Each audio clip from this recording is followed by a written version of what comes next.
The massive chamber of the Galactic Council filled with angry voices as hundreds of alien representatives argued about the human problem.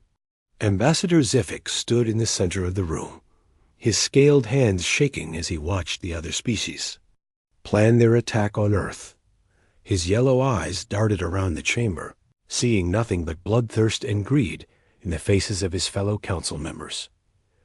General Vorthik slammed his 4 fists on the speaking platform, making the entire structure vibrate with the force of his anger. The massive creature stood nearly 3 meters tall, his thick armor gleaming under the artificial lights of the council chamber. His species had conquered 47 worlds in the last century alone, and his confidence showed in every movement he made. The humans have expanded beyond their single world, Vorthik roared, his voice echoing through the translator systems that allowed all species to understand each other. They now have colonies on 3 planets and mining operations throughout their star system. If we allow this growth to continue, they will become a threat to our established territories. The other council members nodded in agreement, their various forms of communication creating a chorus of approval that filled the chamber. The insectoid delegates clicked their mandibles in rhythm, while the gaseous beings pulsed with bright colors that indicated their support for military action. Zephyk stepped forward, his diplomatic robes rustling as he moved toward the speaking platform. The chamber gradually fell silent as the other delegates recognized his request to address the council. His species, the Kethmoran, had been part of the galactic community for over 800 years, and their voice carried weight in most discussions. Honored delegates, Zephyk began, his voice carrying the tremor of genuine fear that his translator could not hide. I must speak against this proposed action with every fiber of my being. You do not understand what you are planning to attack. The humans are not like other species we have encountered in our expansion across the galaxy. A wave of dismissive laughter rolled through the chamber, with several delegates making rude gestures that needed no translation. Admiral Korvex of Avbes of the Stellar Dominion rose from his seat, his cybernetic implants gleaming as they enhanced his natural voice to carry across the vast space. Ambassador Zephyk speaks from weakness, Korvex declared, his mechanical voice lacking any emotion. His people suffered losses against the humans 50 years ago, and now he attempts to spread his fear to the rest of us. The humans have barely mastered faster-than-light travel, and their ships are primitive compared to our advanced fleets. Zephyk felt his heart racing as he realized the council was not going to listen to his warnings. He had hoped that his reputation for honesty and careful analysis would carry weight with the other delegates, but their greed for human resources and territory was stronger than their willingness to hear the truth. Please, you must listen to me, Zephyk continued, his voice rising with desperation. 50 cycles ago, my people made the same mistake you are about to make.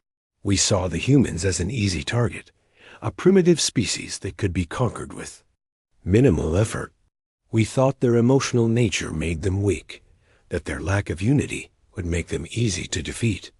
The chamber grew somewhat quieter as Zephyk's tone became more serious, though many delegates continued their private conversations and showed little interest in his words. He pressed on, knowing that this might be his only chance to prevent a disaster that would reshape the entire galaxy. We sent a battle fleet of 200 ships to their system, Zephyk said, his voice now barely above a whisper as the painful memories returned. We had conquered dozens of species with similar forces. We expected the humans to surrender immediately when they saw our overwhelming military superiority. General Vorthik interrupted with a snort of derision. And what happened, Ambassador? Did your ships develop mechanical failures? Did your crews refuse to fight?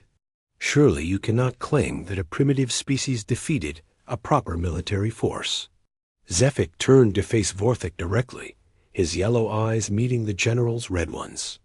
Without flinching, we lost 173 ships in the first engagement. The humans destroyed them using weapons and tactics we had never encountered before.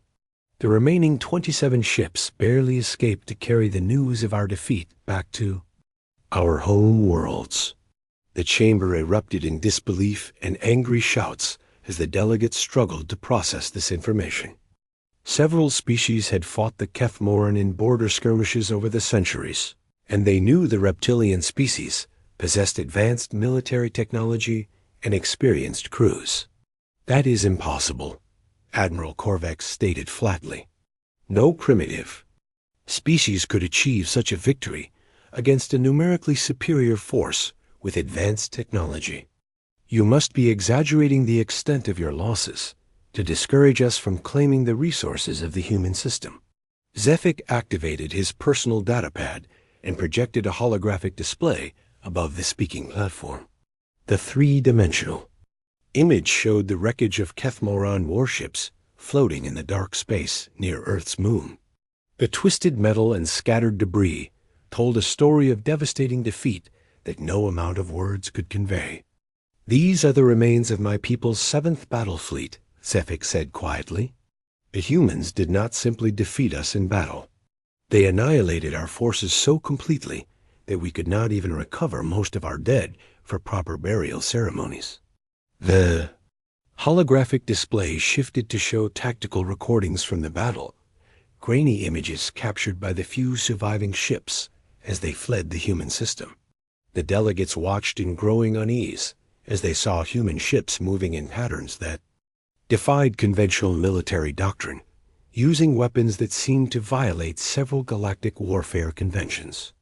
"The humans do not fight like civilized species," Zephyk continued, his voice growing stronger as he saw that he finally had their attention. "They do not follow the established rules of engagement that govern warfare between galactic civilizations.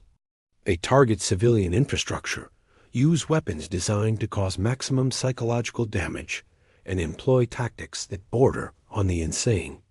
Commander Vex of the Void Hunters leaned forward in her seat, her tentacles writhing with interest. Her species prided themselves on their military prowess and had never encountered an enemy they could not eventually defeat through superior firepower and tactics. "Explain these unconventional tactics," she demanded. "What could a primitive species do that experienced military commanders could not counter with proper preparation and overwhelming force?" Zephyk closed his eyes for a moment, reliving memories that still haunted his dreams after 5 decades. "They used their own ships as weapons, ramming our vessels at high speed to cause maximum damage. They targeted our life support systems instead of our weapons, forcing our crews to choose between fighting and breathing. They broadcast psychological warfare messages that broke the morale of our soldiers."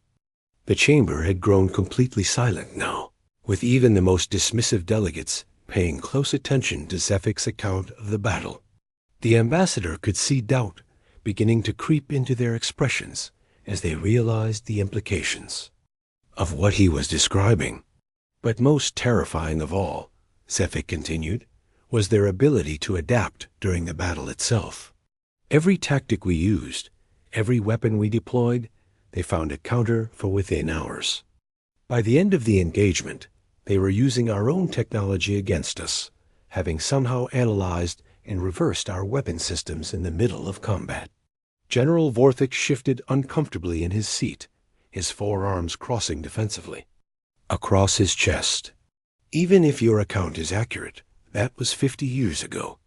Our military technology has advanced significantly since then, and we will be attacking with a combined force from multiple species. Surely the humans cannot stand against the united might of the Galactic Council." Zephyk looked around the chamber, one final time, seeing the mixture of doubt and determination in the faces of the assembled delegates. He knew that his warnings would not be enough to stop them, that their greed and pride would drive them to make the same mistake his people had made decades earlier. "The humans have had 50 years to improve their defenses and expand their capabilities," Zephyk said with resignation. "If you proceed with this attack, you will discover that they have not spent that time in idle peace." They have been preparing for the day when the galaxy would come for them again. The vote was taken an hour later, with only the Kethmoran delegation voting against the proposed military action. As the other delegates celebrated their decision and began planning the logistics of their combined assault, Zephyk quietly gathered his belongings and prepared to return to his home world. He had done everything in his power to warn them, but they would not listen. Soon, the galaxy would learn the same harsh lesson that his people had learned 50 years earlier. The humans were not the primitive, weak species they appeared to be, and those who threatened them would pay a price beyond imagination. Meanwhile, in a monitoring station hidden in the outer reaches of the Sol system, Commander Jake Morrison studied the intercepted alien communications with growing concern. The massive war fleet assembled at the edge of known space looked like a mechanical storm cloud stretching across millions of kilometers. Ships from 12 different species had answered the Galactic Council's call to arms, creating the largest military force in recorded galactic history. Commander Brutox stood on the bridge of his flagship, watching through the viewing ports as thousands of vessels moved into attack formation. Brutox belonged to the Hive Lords, an insectoid species that had built their reputation on swift and overwhelming military campaigns. His massive frame, standing nearly 4 meters tall, was covered in natural armor that gleamed with a dark metallic shine. His compound eyes could track dozens of targets simultaneously, making him one of the most feared military commanders in the galaxy. "Report on fleet composition," Brutox ordered, his voice creating a buzzing sound that his universal translator converted into the common galactic language. His bridge crew, consisting of officers from various allied species, immediately began providing status updates on their combined forces. Captain Elix of the Stellar Dominion stepped forward, his cybernetic implants glowing as they processed data from across the fleet.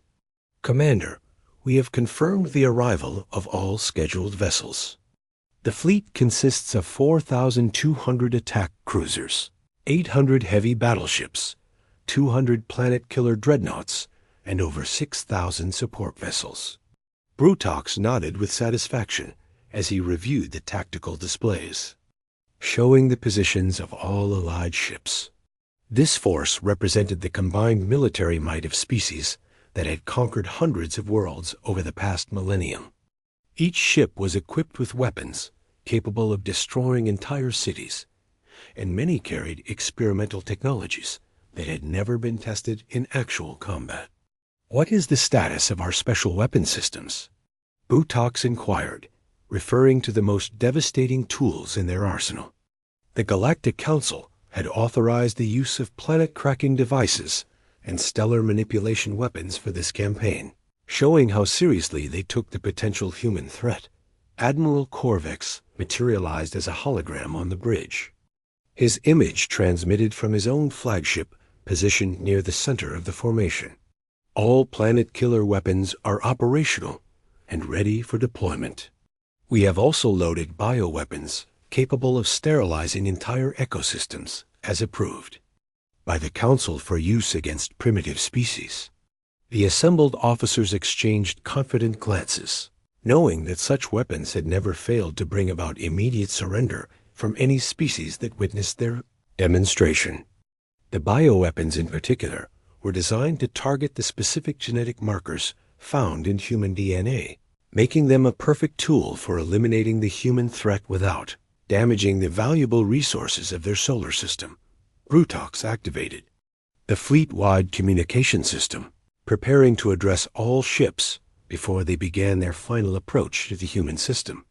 The faces of hundreds of ship commanders appeared on screens throughout his bridge, representing the greatest military minds from across the galaxy. "Fellow warriors," Brutox began, his translated voice carrying across space to reach every vessel in the massive fleet. "Today we face an enemy that has dared to challenge the established order of galactic civilization. The humans have refused to accept their proper place as a primitive species and must be taught the consequences of their arrogance. The response from the fleet commanders was immediate and enthusiastic, with various species expressing their approval through their traditional war cries and battle chants. The sound created a cacophony that would have been terrifying to any enemy who heard it. But the human system remained silent and seemingly unaware of the approaching destruction. Some among you may have heard the warnings of the Kethmoran ambassador, Brutox continued, his tone becoming more serious. I tell you now that his species has grown weak from decades of peace and prosperity. They were defeated by the humans because they underestimated their enemy and fought with insufficient force. Captain Dex of the Void Hunters raised one of her tentacles to request permission to speak. Her species had earned their reputation through their ability to hunt down and eliminate entire civilizations that posed threats to galactic stability. Commander, our intelligence reports suggest that human military technology has advanced significantly since the Kethmoran encountered them. Should we modify our attack strategy to account for potential improvements in their defensive capabilities? Brutox dismissed her concern with a wave of his armored hand. No primitive species can advance their technology quickly enough to pose a threat to our combined forces. Even if the humans have made improvements to their weapons and ships, they cannot match the firepower and experience of our veteran crews. The fleet began its final approach to the Sol system, moving at maximum speed toward their target. Long range. Sensors detected the human colonies on Mars and the outer planets, confirming intelligence reports about their expansion beyond their home world. The readings showed industrial activity and defensive installations, but nothing that appeared capable of threatening their massive invasion force. Meanwhile, deep within the human system, Jake Morrison stood in the primary command center of the Solar Defense Network. The facility had been built inside a hollowed-out asteroid, hidden from casual observation, but equipped with the most advanced detection and communication systems humanity could produce. Banks of screens showed the approaching alien fleet in real time, tracked by sensor networks spread throughout the outer system. Sir, we have final count on the approaching hostiles, reported Lieutenant Kate Sullivan, her voice steady despite the magnitude of the threat they faced. Over 13,000 ships of various classes, including weapon signatures we classify as planet killers. Jake studied the tactical displays with the calm expression of a man who had spent years preparing for this exact scenario. What is the estimated firepower of their combined fleet? Dr. Alex Chun looked up from his analysis station, where he had been processing data on alien weapon systems collected through decades of covert observation. Conservative estimates suggest they have enough firepower to sterilize every planet in our system simultaneously. They are not planning to conquer us, sir. They intend to completely eliminate human civilization. The command center remained eerily quiet as the staff absorbed the implications of the approaching fleet's capabilities. Jake activated the emergency communication system that connected him directly to military commanders throughout the solar system, as well as the civilian leadership on Earth. This is Admiral Morrison with Priority Alpha Communication, Jake announced, using the code phrase that would override all other transmissions and demand immediate attention from every recipient. Operation Prometheus is now active. All defensive. Units are to implement Protocol 7 immediately. Throughout the solar system, hidden installations that had been disguised as mining operations or research stations suddenly revealed their true nature. Weapons platforms that had been decades in construction powered up their systems and began targeting the approaching alien fleet. Defense grids around Earth, Mars, and the outer colonies activated shields and prepared for the coming battle. Lisa Parker responded from the Luna command base, her image appearing on Jake's communication screen. Jake, our outer perimeter sensors show they will reach our first defensive line in 18 hours. Are we proceeding with the full implementation of human warfare doctrine? Jake nodded grimly, knowing that the decision he was about to make would change the course of galactic history forever. Lisa, the aliens have made their intentions clear. They are not coming to negotiate or demand surrender. They are coming to exterminate every human being in existence. We respond accordingly. The communication screens lit up with confirmations from military commanders throughout the system as they received their final orders. General Ben Richards confirmed that Mars Defense Command was ready for combat operations. Colonel Danny Walsh reported that the asteroid belt installations were fully operational and awaiting targets. Captain Nick Stevens signaled that the hidden fleet units were prepared to launch on command. What about civilian evacuations? Asked Dr. Chun, concern evident in his voice as he thought about the billions of people living on Earth, and the colony worlds. Jake turned to face him directly, his expression showing the weight of command responsibility that few people ever had to bear. There will be no evacuations, Doctor. We cannot run from this threat, and we cannot hide from it. The aliens have made it clear that they intend to hunt down every human in the galaxy until our species is extinct. The alien fleet continued its approach, maintaining perfect formation as they prepared for what they expected to be a quick and decisive victory. Their long-range scanners detected some defensive installations around the human worlds, but nothing that appeared capable of threatening their overwhelming numerical and technological superiority. Commander Brutox studied the tactical reports from his advanced scouts, noting the positions of human defensive stations and the movement patterns of what appeared to be their primitive spacecraft. Their defenses are even weaker than our intelligence suggested. We may be able to complete this campaign without using our planet-killer weapons. The Hegemony fleet entered the Sol system like a swarm of metallic locusts, their ships blotting out the stars as they moved toward their target. Commander Brutox stood on his bridge, watching the tactical displays that showed the human worlds, spread before them like ripe fruit waiting to be harvested. His compound eyes tracked the movement of what appeared to be primitive human vessels fleeing toward their home planet. Pathetic, Brutox muttered as he observed the human ships retreating in apparent panic. They are running back to their nest, like frightened insects. This will be even easier than our projections suggested. Captain Elix monitored the sensor readings from the advancing fleet, noting the positions of human defensive installations around their major planets.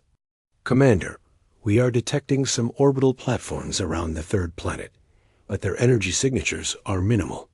They appear to be standard defensive satellites with conventional weapons. The alien fleet maintained its massive formation as it crossed the outer boundary of the human system, passing through the region where the dwarf planet Pluto orbited in the cold darkness. Long-range scanners showed no signs of military activity in the outer system, confirming their intelligence reports that humans had concentrated their defenses around their core worlds.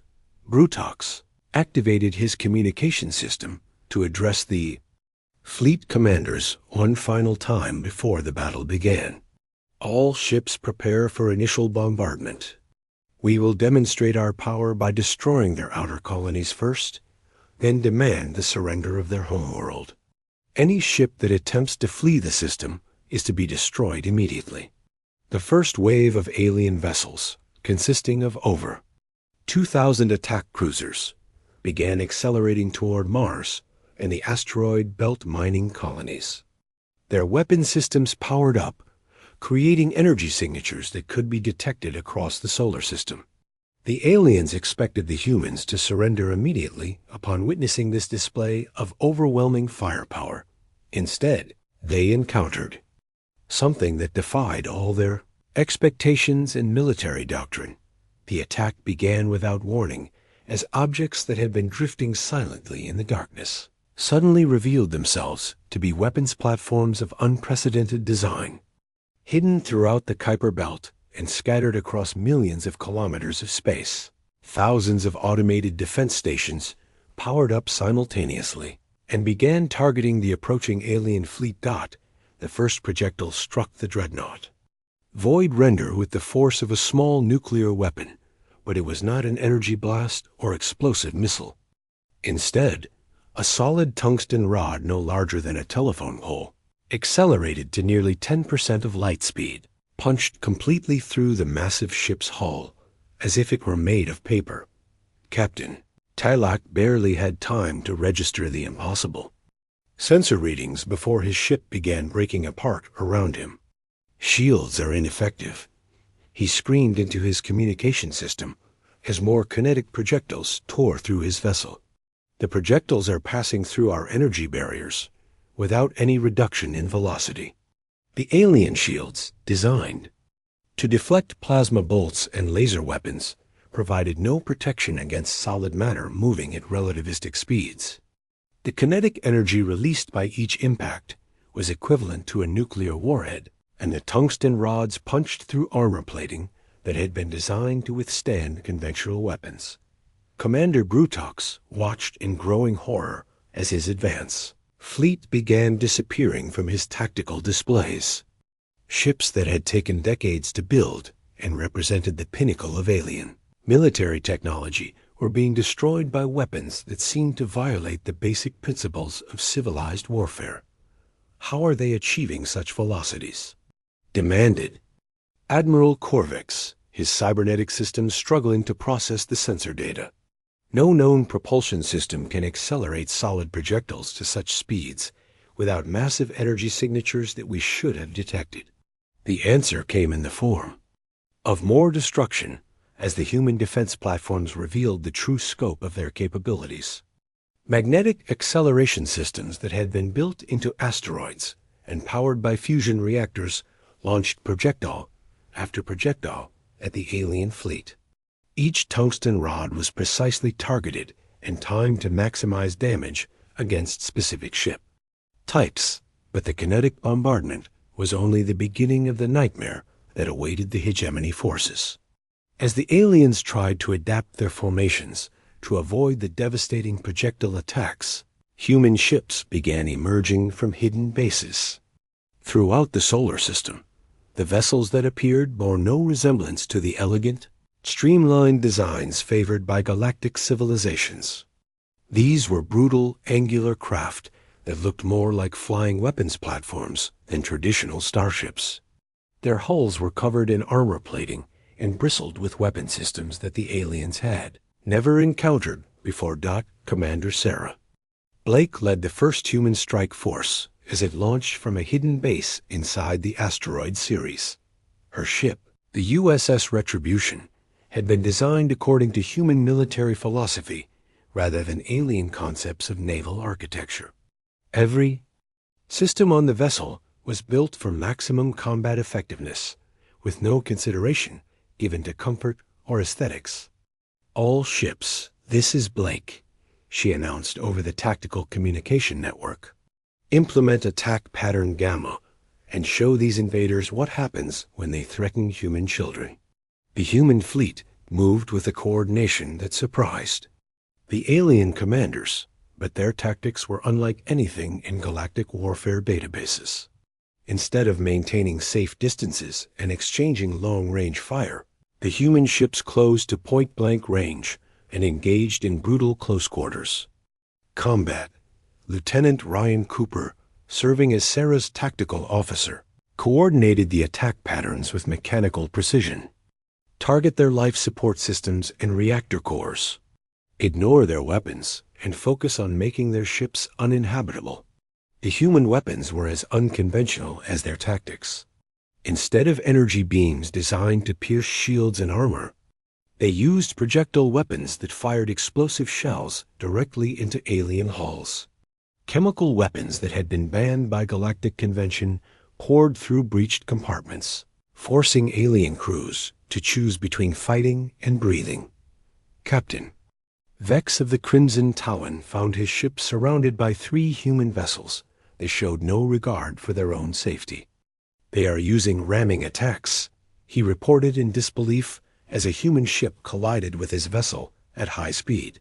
These creatures are willing to destroy their own ships to damage ours. The psychological impact of human tactics proved as devastating. as their weapons.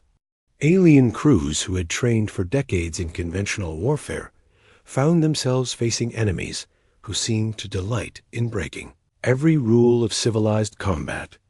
The humans targeted medical facilities, used captured alien crew members as human shields, and employed broadcasting systems to flood alien ships with disturbing images and sounds. "Sir, they are transmitting some kind of psychological warfare." "Signal," reported the communication officer aboard Brutox's flagship. "Our crew members who have been exposed to it are showing signs of severe mental distress." Brutox ordered the communication systems to be shut down, but the damage was already spreading throughout his fleet. The humans had somehow analyzed alien psychology during their decades of covert observation and developed weapons specifically designed to exploit their mental weaknesses. But perhaps most terrifying of all was humanity's ability to adapt during combat itself. Every tactic the aliens employed, every weapon they brought to bear, was countered within hours by human forces that seemed to learn and evolve in real time. "They are using our own weapons against us," Admiral Korvax reported as he watched human ships firing captured alien plasma cannons with devastating effectiveness. "Somehow they have reverse-engineered our technology during the battle and integrated it into their own systems." The tide of battle turned completely when human boarding. Parties began attacking alien vessels directly. Using small, fast ships that could slip through defensive fire, teams of human soldiers forced their way aboard alien vessels and began capturing them from within. Captain Rick Barnes led one such boarding action against the heavy cruiser Dark Star, his team moving through the alien ship's corridors with ruthless efficiency. The humans had studied alien anatomy and ship layouts for decades, giving them crucial advantages in close-quarters combat. "Target the bridge and engineering sections," Barnes ordered his team as they fought their way through the ship's defenders. "Leave the crew alive if possible. We need prisoners for intelligence gathering." Within 6 hours of first contact, the alien advance fleet was in complete disarray. Ships that had survived the initial kinetic bombardment found themselves under assault by human forces that fought with a ferocity that bordered on madness. The survivors began retreating toward the outer system, desperate to escape the nightmare they had encountered.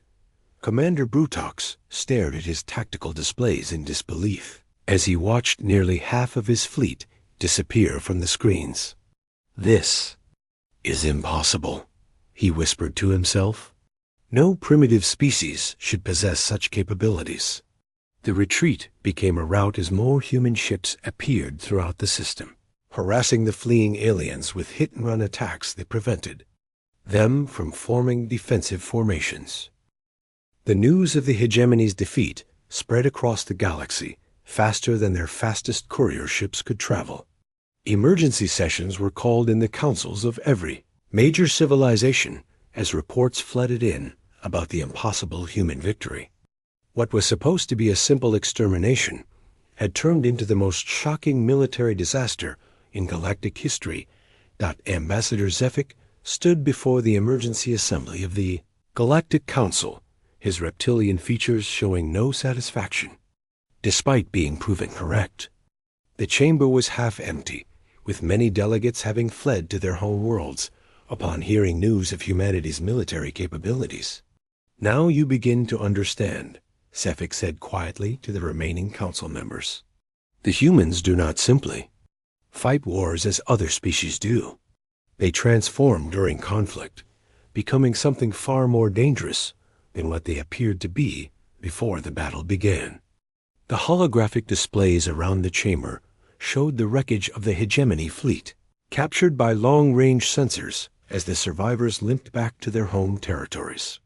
Over 6,000 ships had been destroyed or captured in less than 12 hours of combat, a loss rate that defied all known military calculations. General Vorthak, his 4 arms now trembling with fear rather than anger, stared at the tactical analysis with growing horror. How did they adapt so quickly to our weapons and tactics? Our military doctrine has been perfected over centuries of successful campaigns.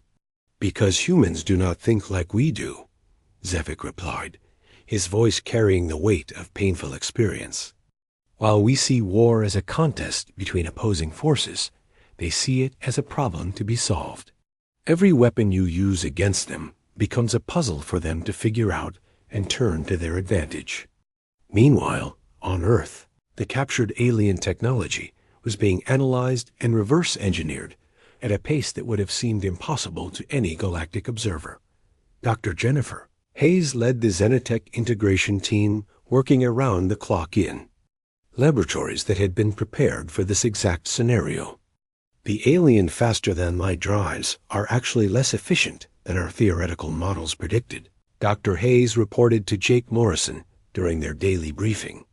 We can improve their design by nearly 40% using our materials.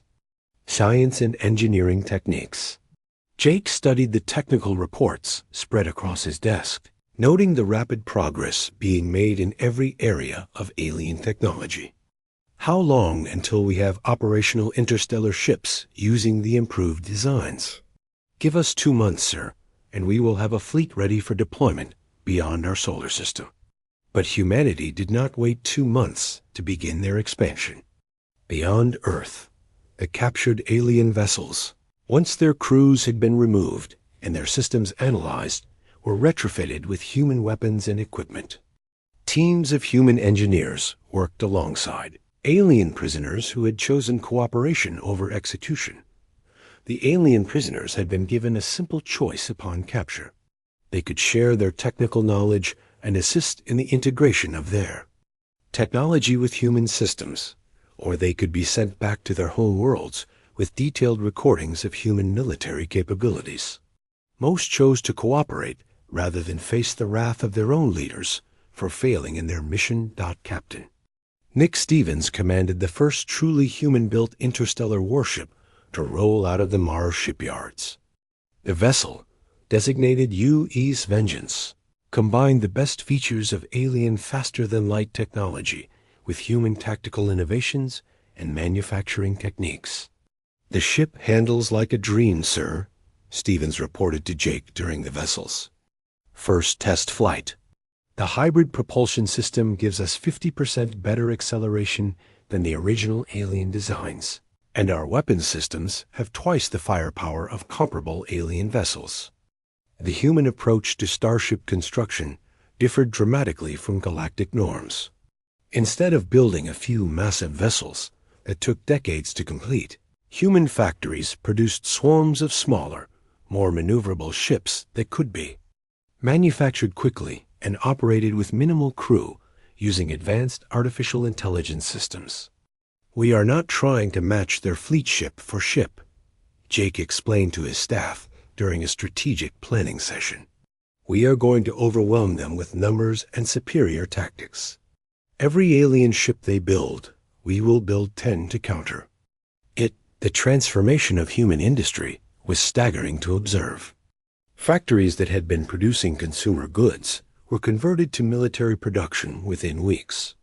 Mining operations throughout the solar system were expanded to provide the raw materials needed for ship construction. Automated manufacturing systems worked around the clock to produce the weapons and equipment needed for humanity's expansion into galactic space. Dr. Alex Chun coordinated the intelligence-gathering efforts as human scout ships began operating in alien territory. Sir, we have mapped the locations of over 200 alien worlds and identified their primary military installations. Our stealth ships have been observing their defensive preparations for weeks without detection. Jake nodded as he reviewed the intelligence reports, noting the panic spreading through alien civilizations as word of humanity's capabilities reached their leaders. What is the status of their military preparations? Most species are recalling their fleets to defend their home worlds, Sean replied. However, several civilizations are attempting to form a new alliance to counter the human threat. They are calling it the Second Hegemony and claim they will have over 50,000 ships ready for battle within 6 months. The prospect of facing an even larger alien fleet did not concern Jake or his military planners. If anything, it simplified their strategic calculations by concentrating enemy forces in predictable locations where human weapons could be most effective. "Good," Jake said with a cold smile. "Let them gather their fleets together. It will make our job easier when we destroy them all at once." Human scout fleets began operating throughout alien space with impunity, their improved ships easily outrunning any pursuit, while gathering intelligence on enemy positions and capabilities. The information they collected revealed the true extent of galactic civilization and identified the key worlds that would need to be neutralized to prevent future threats to human survival. Captain Amy Foster led one such reconnaissance mission. Deep into the territory of the Stellar Dominion, her ship's stealth systems allowing her to observe alien military preparations without being detected. "Sir, they are concentrating their entire fleet around their capital world," she reported via quantum communication link. "Over 8,000 ships with more arriving daily." "Any sign of new weapons or defensive systems?" Jake inquired, always interested in potential threats to human forces. "Nothing we have not seen before, sir. They appear to be relying on traditional energy weapons and defensive shields. Our kinetic bombardment systems should be fully effective against their formations." The human war machine was evolving at a pace that terrified alien observers who managed to witness it. New weapon systems were being developed and deployed within weeks of conception. Ship designs were improved and modified based on combat experience that was being gained through constant skirmishes with alien patrol fleets. Colonel Danny Walsh commanded the testing facility where captured alien equipment was analyzed and improved upon. "We have successfully integrated their shield technology with our kinetic weapons," he reported during a demonstration for senior military officials. "The result is a projectile that can penetrate any known defensive system while traveling at 90% of light speed." The demonstration target, a decommissioned alien battleship, simply ceased to exist when struck by the improved kinetic weapon. The tungsten projectile passed completely through the vessel and continued traveling into deep space, leaving behind only a cloud of metallic debris. "Excellent," Jake commented as he watched the test results. "How quickly can we retrofit our existing weapons with this improvement?" "All ships currently in service can be upgraded within 2 weeks, sir. New construction will include the improved systems as standard equipment." But perhaps most disturbing to galactic civilization was humanity's approach to psychological warfare. Human broadcasts were penetrating alien communication networks, spreading carefully crafted messages designed to break enemy morale and encourage defection from their own species.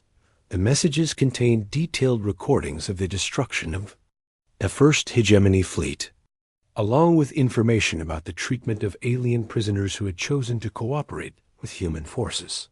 Many alien crews began surrendering rather than face certain death in battle against human forces. "Sir, we are receiving surrender offers from 17 different alien species," reported Lieutenant Kate Sullivan as she monitored communication intercepts. "They are offering to provide intelligence about other species' military capabilities in exchange for protection from human attack."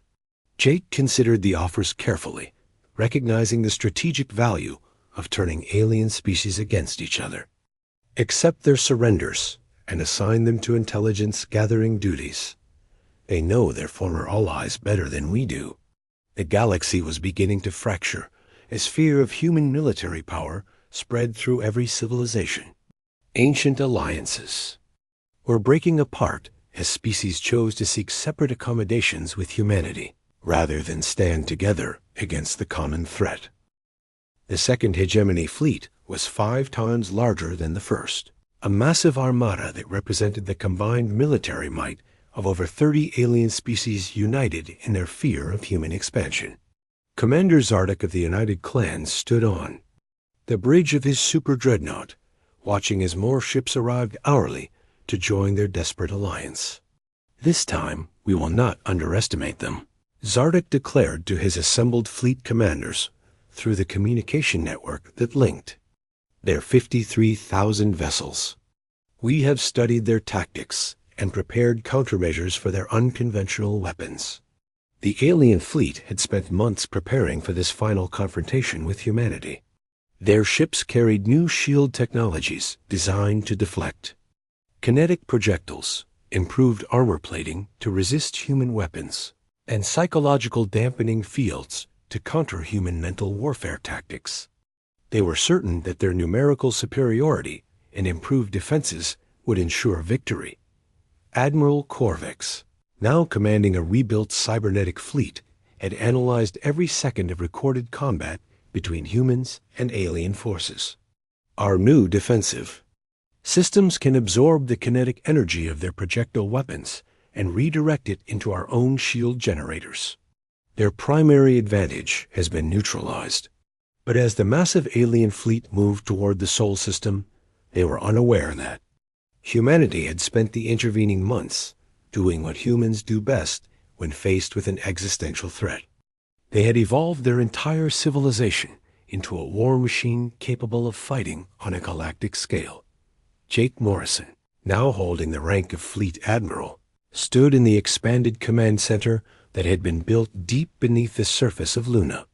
Banks of screens showed the positions of human forces throughout the galaxy, a network of ships and installations that spanned hundreds of star systems. Sir, long-range sensors confirm the approach of the Second Hegemony Fleet, reported Captain Kate Sullivan, her voice steady despite the magnitude of the approaching threat. Estimated strength is over 50,000 vessels of all classes, including weapons we have not encountered before. Jake studied the tactical displays with the calm expression of a predator who had been preparing for this moment for months. What is the status of our defensive preparations? Admiral Lisa Parker appeared on the communication screen from her flagship, the UE's Retribution, positioned at the edge of the solar system.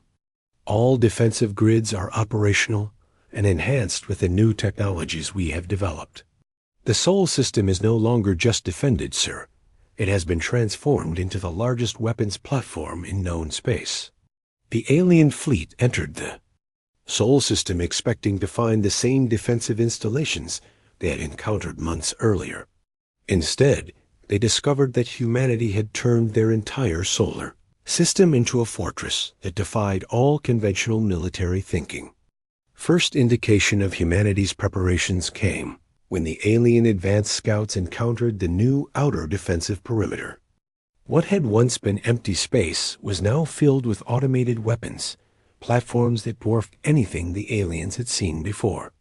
Each platform was the size of a small moon and bristled with weapons that operated on principles the aliens had never imagined. Impossible, whispered Commander Zarduk, as his sensors registered the energy signatures of the human defensive grid. They have built fortifications throughout their entire star system. There are thousands of weapons platforms spread across millions of cubic kilometers of space. But the static defenses were only the beginning of the nightmare that awaited the Second Hegemony. As their fleet moved deeper into the system, human ships began appearing from hidden positions throughout the asteroid belt and outer planets. These were not the same vessels the aliens had faced before, but something entirely new and terrifying. Captain Rick Barnes commanded one of the new human supercruisers, ships that combined alien faster-than-light technology with human tactical innovations and manufacturing efficiency. All ships, this is Barnes. Operation Prometheus is authorized. Show them what happens when they threaten human children. The human fleet that emerged to meet the Second Hegemony was smaller in number, but represented a quantum leap in military capability. Every ship had been built using lessons learned from the first battle, incorporating captured alien technology while retaining the brutal effectiveness of human tactical doctrine. The battle began differently than the first encounter, with both sides maintaining formation and exchanging long-range fire in a more conventional engagement. The aliens were confident that their improved defenses would protect them from human kinetic weapons, and initially their calculations appeared correct. "Their new shields are deflecting our standard kinetic projectiles," reported Colonel Amy Foster from her position aboard the command ship. "The aliens have adapted their defensive systems to counter our primary weapons."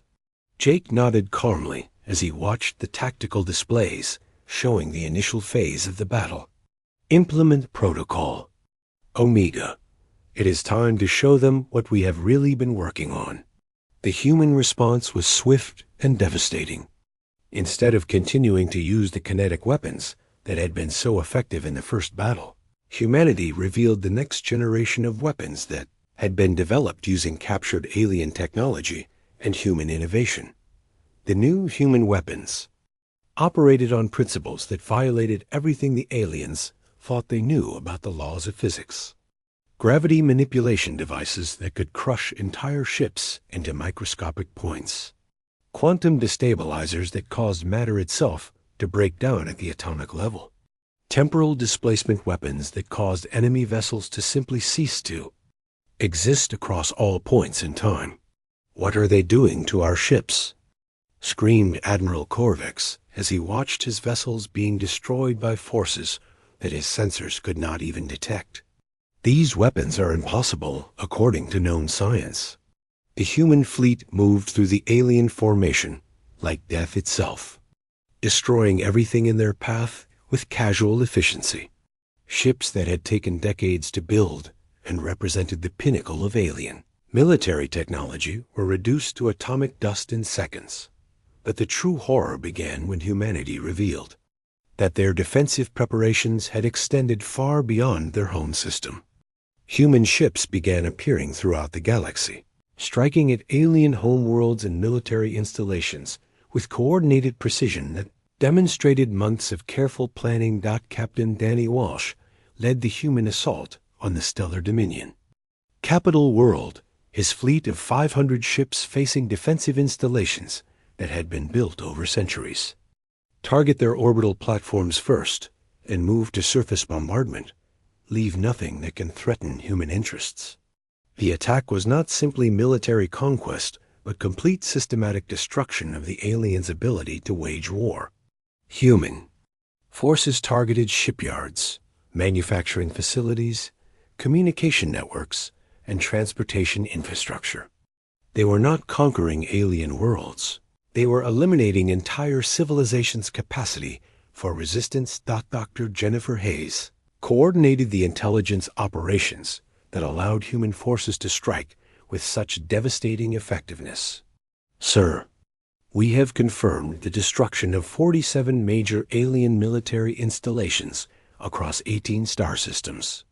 Their ability to coordinate defensive operations has been completely eliminated. The psychological impact of humanity's campaign was as devastating as their military actions." Alien species that had ruled the galaxy for millennia found themselves helpless before a force that seemed to anticipate their every move and counter their every strategy. "They are not fighting a war," reported the surviving alien intelligence officer to what remained of the hegemony command structure. "They are conducting an extermination campaign designed to eliminate any future threat to their species." Ambassador Zifik watched the reports flooding in from across the galaxy with a mixture of horror and grim satisfaction. His warnings had been ignored, and now the galaxy was paying the price for underestimating humanity's capabilities. "The humans are not content to simply defeat us," he told the emergency council session that met in a hidden location far from human operations. "They are ensuring that no alien species will ever again possess the ability to threaten their existence." The campaign continued for 6 months, with human forces systematically dismantling every aspect of galactic civilization that could pose a threat to humanity. Ancient empires that had existed for thousands of years were reduced to scattered refugee fleets, begging for mercy from the species they had tried to exterminate. Jake Morrison stood in his command center, watching displays that showed human forces in control of key systems throughout the galaxy. The war was effectively over, but the consequences would reshape galactic civilization for millennia to come. "Sir, we are receiving surrender offers from the remaining alien governments," reported Lieutenant Kate Sullivan. "They are requesting terms for ending hostilities." Jake considered the offers carefully, knowing that his decision would determine the future relationship between humanity and the surviving alien species. "Tell them that humanity accepts their surrender, but on our terms. They will exist at our sufferance, and any future threat to human interests will result in their complete extinction." The galaxy had learned the harsh lesson that Ambassador Zephyk had tried to teach them months earlier.